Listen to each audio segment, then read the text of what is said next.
kila nikirudisha fikra zangu nyuma, Aisha, napata jibu ya kuwa ulikuwa peke yako tu, na moyo wangu unanipa imani ya kuwa ungelienzi penzi langu bila chozi langu kudondoka.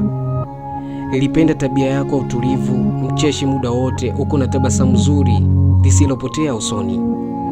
Tuliishi kwa ukaribu mimi na wewe kama marafiki. Haukusita kunisaidia kwa kila jambo ambalo nilikuwa nahitaji msaada kutoka kwako.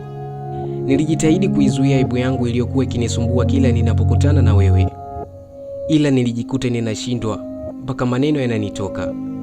Ukweli nilikupenda, ila kukwambia nilishindwa. Wakati mwingine nilikuwa nikijipa imani ya kuwa labda muda bado haujafika, ipo siku nitakwambia. Kumbe nilikuwa naishi na usemi wa chelewa, ipo siku nitakuta mwana si wangu. Ilikuwa inaniuma sana nikiona unasimamishwa na vijana mbalimbali, ila kukwambia nilishindwa.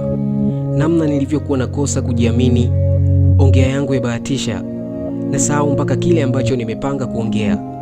Ilikuwa inanitokea mara kwa mara.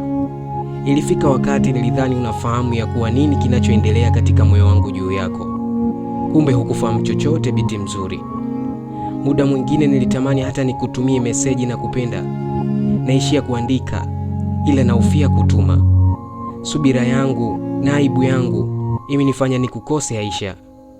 Iliniuma zaidi siku ambayo uliweza kunipatia kadi yako ya mwaliko ya kuwa siku za hivi karibuni unataraji kuolewa. Sikuamini. Nilipokea kwa mikono miwili. Yote ni kutokana sikuwa na namna. Sikuamini. Siku ilipita, lakini iliniacha na mawazo mengi kichwani.